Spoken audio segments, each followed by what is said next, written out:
ആ ദുരൂഹതയ്ക്കും പൂർണ്ണ വിരാമമായിട്ടില്ല. ചോദ്യം ഇതാണ്: കൊലയ്ക്ക് കൊടുത്തതാര്? ചർച്ചയിൽ കെ എം സുനിൽ, കോട്ടുകാൽ കോണം അവാർഡ് മെമ്പറാണ്. KM ആന്റണി, റിട്ടയർഡ് SP ആണ്. അഡ്വക്കേറ്റ് പ്രമോദ് പുഴങ്കര, അഭിഭാഷകൻ. ഡോക്ടർ ശ്രീശൈലം ഉണ്ണികൃഷ്ണൻ, സാമൂഹ്യ നിരീക്ഷകൻ എന്നിവർ ചർച്ചയിൽ പങ്കെടുക്കുന്നു. ആദ്യം ഞാൻ അയൽവാസിയിലേക്ക് പോവുകയാണ്, അവിടുത്തെ വാർഡ് മെമ്പറായ KM സുനിലിലേക്ക്. ശ്രീ സുനിൽ, ഇപ്പോൾ ഏറ്റവും ഒടുവിൽ പോലീസ് പറഞ്ഞത് താങ്കളും കേട്ടല്ലോ. ഇതിൽ ഹരികുമാർ മാനസികമായി പ്രശ്നങ്ങളുള്ള ഒരു വ്യക്തിയാണ്. ഇയാൾ ഇപ്പോൾ പറയുന്നതല്ല പിന്നീട് പറയുന്നത്. നീണ്ട 10 മണിക്കൂർ ചോദ്യം ചെയ്ത ശേഷമാണ് അയാളെ കസ്റ്റഡിയിലെടുത്തിരുന്നത്. ഇപ്പോൾ വീണ്ടും ഇത്ര നേരവും അയാളെ ചോദ്യം ചെയ്യുകയായിരുന്നു. പോലീസിനൊരു വിവരവും ലഭിച്ചിട്ടില്ല. നാട്ടുകാരെന്ന നിലയ്ക്ക് നിങ്ങൾക്ക് വ്യക്തതയുള്ള കാര്യങ്ങൾ എന്തൊക്കെയാണ്? മാഡം, ഇതിൽ ഹരികുമാറിനെ സംബന്ധിച്ചിടത്തോളം പോലീസ് പറയുന്നത് പോലെ മാനസികമായ ബുദ്ധിമുട്ടുള്ള ഒരാളാണെന്ന് ഞങ്ങൾക്ക് ബോധ്യം വന്നിട്ടില്ല. അയാൾ സ്വാഭാവികമായി സ്കൂളിൽ പഠിക്കുന്ന സമയത്ത് പോലും അദ്ദേഹത്തിന് പരീക്ഷ എഴുതുന്നൊരു സഹായിയെ കൊടുത്തു വെച്ചെഴുതുന്ന പ്രക്രിയ ഉണ്ടായിരുന്നു. അങ്ങനെയുള്ളൊരു ബുദ്ധിയുടെ ഒരു ഒരു പോരായ്മയുണ്ട്. പക്ഷെ അതല്ലാതെ ഹരികുമാറിനെ സംബന്ധിച്ചിടത്തോളം മാനസികമായി വിഭ്രാന്തിയുള്ള ആളാണെന്ന് ഞങ്ങൾക്കിതുവരെ ബോധ്യം വന്നിട്ടില്ല. അങ്ങനെ ഒരു ശല്യം ഈ പ്രദേശത്തിലെ ഒരാൾക്കും ഉണ്ടായിട്ടുമില്ല. ഇപ്പോൾ അയാളത് കാണിക്കുന്നത് അയാൾ വളരെ ബോധപൂർവമായി കളിക്കുന്നു എന്നേ ഞങ്ങൾക്ക് പറയാൻ പറ്റുള്ളൂ. കാരണം ഇവിടുത്തെ വീട്ടിലെ കാര്യങ്ങൾ നോക്കുന്നത് അയാളും അമ്മയും സഹോദരിയുമാണ്. കടയറയിൽ പോയി സാധനം വാങ്ങാറുണ്ട്. ഒരിക്കലും ഇങ്ങനെ ഒരു മാനസികമായി ബുദ്ധിമുട്ടുള്ള ഒരു നിലയിൽ ഈ നാട്ടിലെ ആളുകൾക്കാർക്കും ഹരികുമാറിൻ്റെ ജന്മം മുതൽ ഇതുവരെയുള്ള പ്രായത്തിനിടയിൽ ഞങ്ങൾക്ക് കാണാൻ കഴിഞ്ഞിട്ടില്ല. ഈ ഹരികുമാർ, ശ്രീതു, അവരുടെ കുടുംബം, ഇവരൊക്കെ നിങ്ങളൊക്കെ ആയിട്ട് നന്നായി ഇടപഴകുന്ന ഒരു കുടുംബമാണോ? തീർച്ചയായിട്ടും നന്നായിട്ട് ഇടപഴകുന്ന കുടുംബമാണ്. ഇവർ നേരത്തെയും താമസിച്ചിരുന്നത് കോട്ടുകാൽക്കോണം 11-ാം വാർഡിൽ തന്നെയാണ്. ഇപ്പോൾ താമസിക്കുന്നത് റോഡിൻകരയിൽ ഈ 11-ാം വാർഡിൽ തന്നെയാണ്. അതായത് ഇവരുടെ ജന്മവീടും ഈ വാടക വീടും തമ്മിലൊരു നമ്മൾ നടന്നു പോയാൽ ഒരു 300-400 മീറ്ററിൻ്റെ വ്യത്യാസം മാത്രമേ ഉള്ളൂ എന്നതാണ്. ഇവരുടെ ജന്മം മുതലുള്ള കാര്യങ്ങൾ അറിയാം. നന്നായി നാട്ടുകാരുമായി സഹകരിക്കുകയും കാര്യങ്ങളെല്ലാം ചെയ്യുന്നൊരു കുടുംബമാണ്. ഇതിൽ ശ്രീധുവിൻ്റെ അമ്മ ഇവർ ഇപ്പോൾ വാടകയ്ക്ക് താമസിക്കുന്ന വീട്ടിനടുത്തുള്ള മുത്താരമ്മൻ കോവിൽ ഹയർ സെക്കൻഡറി സ്കൂൾ സ്ഥിതി ചെയ്യുന്ന മുത്താരമ്മൻ കോവിലിലെ കഴകമായി ജോലിക്ക് കയറിയിട്ട് ഒരു 2-3 വർഷക്കാലം ഉണ്ടായിരുന്നു. അങ്ങനെ ഈ ക്ഷേത്രത്തിൽ വെളുപ്പിന് 5 മണിക്ക് കയറണമെന്നുള്ളത് കൊണ്ടാണ് അവർ ഈ വാടക വീട്ടിൽ താമസിക്കാൻ വന്നത്. ഇപ്പോൾ ഒരു 2 വർഷക്കാലമായി ശ്രീധുവിന് ദേവസ്വം ബോർഡിൽ ജോലി കിട്ടി എന്ന് പറഞ്ഞു തുടങ്ങിയത് മുതലാണ് സ്വാഭാവികമായവരുടെ പ്രവൃത്തികളിൽ മാറ്റം വന്നിരിക്കുന്നത്. സാമ്പത്തികമായി കടം വാങ്ങുന്നതായാലും അതുപോലെ തന്നെ മറ്റ് പ്രവൃത്തികളിൽ നാട്ടുകാരുടെ മുമ്പിൽ എന്തൊക്കെയോ മറച്ചു വെച്ചുകൊണ്ട് ഒരു ഷോ കാണിക്കുന്നതായി നമുക്ക് പിന്നീട് മനസ്സിലാക്കാൻ കഴിഞ്ഞു. ഇപ്പോൾ തന്നെ നമുക്ക് നേരിട്ടറിയാം, ഇവിടെ ഈ പ്രദേശത്തുള്ള ആളുകൾ, അല്പം മാറിയുള്ള ആളുകൾ എന്നൊക്കെ ലക്ഷങ്ങൾ കടം വാങ്ങിയിട്ടുണ്ട്. അത് വാങ്ങിയിട്ടുള്ളതൊന്നും അവർക്ക് മറ്റ് എന്തെങ്കിലും കാര്യങ്ങൾ പറഞ്ഞിട്ടല്ല, അവരുടെ സ്വകാര്യമായ ആവശ്യങ്ങൾ, അല്ലെങ്കിൽ അച്ഛൻ്റെ അസുഖ കാരണം, അല്ലെങ്കിൽ വീട്ടിൽ മകൾക്ക്, കുഞ്ഞിന്, ഈ മരണപ്പെട്ടു പോയ കുഞ്ഞിന് ചികിത്സ, ഇത്തരണത്തിലുള്ള വിഷയങ്ങൾ പറഞ്ഞാണ് ആളുകളിൽ നിന്ന് ഈ പൈസകൾ ഈ പ്രദേശത്തു നിന്ന് വാങ്ങിയിട്ടുള്ളത്. അവരുടെ നേരത്തെ നോക്കുമ്പോഴേക്കും ആരെയും അങ്ങനെയുള്ള ഒരു മൈൻഡുള്ളവരല്ല, ആരെയും പറ്റിക്കുന്നവരല്ല. നല്ല ഒരു ഫാമിലിയിൽ സിറ്റുവേഷൻ, പാവപ്പെട്ടവരാണ്, അങ്ങനെ ഒരു വലിയ പണക്കാരൊന്നുമില്ല. പക്ഷേ ഇപ്പോൾ ഈ വാടകയ്ക്ക് താമസിച്ച ശ്രീധുവാണ് ഇതിൻ്റെ പ്രധാനപ്പെട്ട കേന്ദ്രബിന്ദു. ശ്രീധുവാണ് ഇതിൽ തുടങ്ങിയത്. പക്ഷേ ശ്രീധു ചെയ്യുന്ന കാര്യങ്ങൾ അമ്മയ്ക്കും ഈ ഹരികുമാർ, അതായത് അമ്മയെന്ന ശ്രീകലയ്ക്കും ഈ സഹോദരൻ ഹരികുമാറിനും നന്നായിട്ടറിയാം. ഇവർ ഒരുമിച്ചാണ് യാത്ര. ഒരു ക്ഷേത്ര ദർശനത്തിന് പോയാൽ, ഒരു കല്യാണത്തിന് പോയാൽ, ഒരു വിവാഹ ഉറപ്പിപ്പിന് പോയാൽ, ഒരു ഉത്സവം കാണാൻ പോയാൽ ഇവർ ഇത്രയും പേര് ഒരുമിച്ചേ പോകാറുള്ളൂ. വേറിട്ടൊരിക്കലും അവർ പോയിട്ടില്ല എന്നുള്ളതാണ് യാഥാർത്ഥ്യം. താങ്കൾ പറഞ്ഞു വരുന്നത് കുഞ്ഞിനെ കൊലപ്പെടുത്തിയതിൻ്റെ കാരണം ബാക്കിയുള്ളവ എല്ലാവർക്കും അറിയാം, ആ വീട്ടിലെ എല്ലാവർക്കും അറിയാം എന്നാണോ?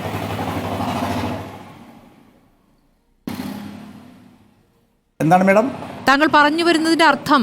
ഈ ഒരുമിച്ചാണ് ആ കുടുംബത്തെ എപ്പോഴും കാണാറെന്ന് പറയുമ്പോൾ ഈ കുഞ്ഞിനെ കൊലപ്പെടുത്തിയതിൻ്റെ കാരണവും ഈ പറയുന്ന ഹരികുമാറിന് മാത്രമല്ല ബാക്കിയുള്ളവർക്കും അറിയാം എന്നാണോ? തീർച്ചയായിട്ടും ഹരികുമാറിനെ സംബന്ധിച്ചിടത്തോളം ഒറ്റയ്ക്ക് ഈ ത്യാഗം ചെയ്യാൻ കഴിയത്തില്ല എന്നുള്ളതാണ്. കാരണം ഹരികുമാറിൻ്റെ ജീവിത പ്രകൃതം നന്നായിട്ട് ഞങ്ങൾക്കറിയാം. ഇത് ചെയ്യണമെങ്കിൽ, ഇത്തരണത്തിൽ ചെയ്യണമെങ്കിൽ ഹരികുമാറിനോടൊപ്പം നിൽക്കാൻ ബ്രെയിൻ വേറെയാണ്. അത് മറ്റാരുമല്ല, പുറത്തു നിന്നൊരു ഏജൻസിയുമായി വരാനുള്ള സാധ്യതയില്ല, ഇല്ല തന്നെ, അത് ശ്രീധു തന്നെയാണ്. എന്തുകൊണ്ടാണ് അങ്ങനെ പറയുന്നത്? ഒരു അമ്മയെ പറ്റിയാണല്ലോ സംസാരിക്കുന്നത് ശ്രീ KKM സുനിൽ. താങ്കൾ തന്നെ പറയുന്നു സമൂഹത്തിൽ നന്നായി ഇടപെടുന്ന ഒരു കുടുംബമാണ്. അങ്ങനെ ഒരു ദുരൂഹത നിങ്ങൾക്ക് തോന്നിയിട്ടില്ല. പക്ഷേ അവർക്ക് ദേവസ്വത്തിൽ ജോലി കിട്ടിയെന്ന് പറഞ്ഞതിന് ശേഷമാണ് അവരുടെ രീതികളിൽ ഒരു മാറ്റം കണ്ടത്. ആ രീതികളിൽ എന്ന് പറയുമ്പോൾ പൈസ കടം വാങ്ങിയ വിഷയമാണ്. പക്ഷെ ഒരു കുഞ്ഞിനെ കൊന്നുകളയാൻ ഒരു സ്ത്രീക്ക് സാധിക്കുന്ന രൂപത്തിൽ എന്ത് സംശയമാണ് നിങ്ങൾക്കുള്ളത് ആ കാര്യത്തിൽ? സാറേ, ഞങ്ങൾക്ക് മാഡം ഈ കുട്ടിയെ കൊല്ലാൻ കണക്കിന് ഇവരെ എന്തുകൊണ്ട് പ്രാപ്തരായതിനെക്കുറിച്ച് ഞങ്ങൾക്കിപ്പോഴും ഉത്തരം കിട്ടുന്നില്ല. കാരണം ഇവരുടെ ജീവിത സാഹചര്യങ്ങൾ നോക്കുമ്പോഴേക്കും ഈ കുഞ്ഞ്, ഞങ്ങൾക്കിപ്പോൾ പോലീസിൻ്റെ അന്വേഷണവും കാര്യങ്ങൾ കേൾക്കുമ്പോൾ ഞങ്ങൾ നാട്ടുകാർക്ക് ഞെട്ടലുണ്ട്. ഇവരുടെ വീട്ടിലെ രീതികളിൽ സഹോദരനും സഹോദരിയുമായിട്ടുള്ള ജീവിത രീതികളിലെ മൊബൈലിലെ ചാറ്റിംഗ് അടക്കമുള്ള കാര്യങ്ങളിൽ ഞങ്ങൾക്ക് ജിജ്ഞാസയുണ്ട്. പക്ഷേ ഇതൊന്നും ഞങ്ങൾക്ക് നേരത്തെ നാട്ടുകാർക്കൊന്നും സംശയം കിട്ടത്തക്ക ഒരു സിംറ്റംസും ഞങ്ങൾക്ക് അറിഞ്ഞുകൂടാ ഉണ്ടായിട്ടില്ല. പക്ഷേ ഹരികുമാറിനെ സംബന്ധിച്ച് ഒറ്റയ്ക്ക് ഇത് ചെയ്യത്തില്ല. കാരണം ഇതിലെ ഈ കാശ് വാങ്ങിയതിൽ കാണിച്ച സൂത്രക്കാരി, അതിൽ കാണിച്ചിരിക്കുന്ന ബുദ്ധി എന്ന് പറയുന്നത് ശ്രീതുവാണ്. ശ്രീതുവെ ഇത്തരണത്തിലെ കാര്യങ്ങൾക്ക് നേതൃത്വം കൊടുക്കാൻ കഴിയൂ. കാരണം ഞങ്ങൾക്ക് അനുഭവമുള്ളത്, ശ്രീതുവിൻ്റെ വിവാഹത്തിന് മുമ്പ് ശ്രീതുവിൻ്റെ കുടുംബവുമായി അടുത്ത ബന്ധമുള്ള ഒരു ചെറുപ്പക്കാരനുമായി പ്രണയത്തിലാകുന്നു. നമുക്കിങ്ങനെ വ്യക്തിപരമായ കാര്യങ്ങൾ അതിലേക്ക് പോകണോ? ഇതൊക്കെ എല്ലായിടത്തും സംഭവിക്കുന്ന കാര്യങ്ങളാണ്, എല്ലാ കുടുംബങ്ങളിലും സംഭവിക്കുന്ന കാര്യമാണ്. പക്ഷെ ഒരു കുഞ്ഞിനെ കൊലപാതകവുമായി ബന്ധപ്പെട്ടാണല്ലോ നമ്മൾ ചർച്ച ചെയ്യുന്നത്. അപ്പോൾ അതിലേക്ക് നയിക്കുന്ന ഒരു ക്രിമിനൽ സ്വഭാവമുള്ള വ്യക്തിയാണ് എന്ന് സ്ഥാപിക്കാൻ കഴിയുമോ? ഞാൻ രാവിലെ മുതൽ താങ്കളുടെ പ്രതികരണം കാണുന്നുണ്ട്. ഈ ശ്രീതുവിൻ്റെയും ഹരികുമാറിൻ്റെയും അച്ഛൻ്റെ മരണത്തിലും നിങ്ങളിപ്പോൾ സംശയം പ്രകടിപ്പിക്കുന്നുണ്ട്. അപ്പോൾ അതിനൊക്കെ ഉള്ള എന്തെങ്കിലും കാരണങ്ങളുണ്ടോ? അതിൽ ഈ പറയുന്ന അവർ പഠിക്കാൻ പോയി, ജ്യോതിഷം പഠിക്കാൻ പോയി. അപ്പോൾ ആ ജ്യോതിഷിയെയും ഇപ്പോൾ പോലീസ് ചോദ്യം ചെയ്തു. ആ കടം പൈസ പറ്റിച്ചു എന്നുള്ള ശ്രീതുവിൻ്റെ പരാതി അവിടെ അയാളുമായി ബന്ധപ്പെട്ടുണ്ട്. അതല്ലാതെ അയാൾക്ക് ഇതിൽ പങ്കില്ല എന്നാണ് നിലവിൽ പോലീസിന് ലഭിക്കുന്ന വിവരം. അതെ, ഇതിൽ ഞങ്ങൾ അങ്ങനെ സംശയിക്കാനുള്ള കാരണം എന്ന് പറഞ്ഞാൽ, ഞാൻ നിരവധി വട്ടം പറഞ്ഞിട്ടുള്ള കാര്യങ്ങളിലൊന്നാണ് ഈ കുഞ്ഞ് റോഡിലേക്ക് വരികയും വാഹനമിടിച്ച് തെറിച്ച് വീഴുകയും അമ്മ കിണറ്റിൽ ചാടി ആത്മഹത്യ ചെയ്യാൻ ശ്രമിക്കുകയും മെഡിക്കൽ കോളേജിൽ അത്യാസന്ന നിലയിലാണെന്ന് പറഞ്ഞ ആളുകളോട് കടം വാങ്ങിയത് ശ്രീതുവാണ്. അന്നും ഈ സംഭവം ഇവിടെ ഉണ്ടായിട്ടില്ല. പിന്നെ അച്ഛൻ്റെ ബന്ധുക്കളിൽ നിന്ന് അന്തിയൂർ ഭാഗത്ത് അത് പിന്നീട് നിങ്ങൾ ചോദിച്ചില്ലേ? അത് അവരപ്പോൾ വീട്ടിലുണ്ടായിരുന്നു. ചോദിക്കുമ്പോഴേക്കും അവർ ഒഴിഞ്ഞു മാറിയാണ് പറയുന്നത്. അതായത് ഞങ്ങൾ ചോദിക്കും, ഞാൻ ഒരിക്കൽ ചോദിക്കുന്നു, ശ്രീതു എത്ര കടമുണ്ടാക്കി വെച്ചിട്ടുണ്ട്?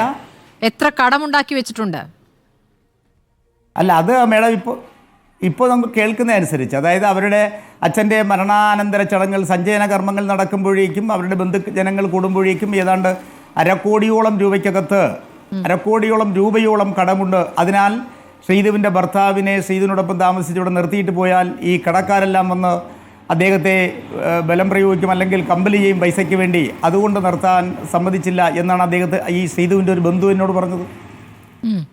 അപ്പോൾ പൈസ നേടുന്നതിന് ശ്രീതു കാണിച്ചിരിക്കുന്ന ഹീനമാർഗങ്ങൾ, അച്ഛൻ അത്യാസന്ന നിലയിൽ നിംസിൽ കിടക്കുന്നു, വലിയൊരു സർജറി നടത്തണം, അതിന് ലക്ഷങ്ങൾ വേണമെന്ന് പറഞ്ഞ് ബന്ധുക്കളുടെ അടുത്ത് പോയി പൈസ കടം ചോദിക്കുന്നു. അച്ഛൻ ആ പറയുന്ന ഈ അത്യാസന്ന നിലയിൽ സർജറി നടക്കണം എന്ന് പറഞ്ഞതിൻ്റെ പിറ്റേന്ന് അച്ഛൻ ഡിസ്ചാർജായി വീട്ടിൽ വരുന്നു. എനിക്കറിയാൻ കഴിഞ്ഞത് ഈ മരണം നടക്കുന്നതിൻ്റെ അന്ന് പോലും അച്ഛൻ കപ്പലണ്ടി അടക്കമുള്ള സാധനങ്ങളിലിരുന്ന് കഴിച്ചു, വാതിൽ പടിയിലിരുന്ന് കഴിച്ചു എന്നാണ് അയൽപ്പക്കകളിൽ നിന്ന് എനിക്കറിയാൻ കഴിഞ്ഞത്. അപ്പോൾ ഇങ്ങനെ നമുക്ക് നോക്കുമ്പോൾ അച്ഛൻ്റെ പേരിലും കുട്ടിയുടെ പേരിലും പറഞ്ഞ് ഇങ്ങനെ പൈസകൾ കടം വാങ്ങി എന്നുള്ളത് വളരെ വ്യക്തമായ സാഹചര്യങ്ങൾ നമുക്കിവിടെ നിലനിൽക്കുമ്പോൾ ഞങ്ങൾക്ക് അങ്ങനെ സംശയിക്കുന്നതിൽ തെറ്റുണ്ടോ? ശരി, ശ്രീ സുനിൽ, താങ്കളിലേക്ക് വരാം.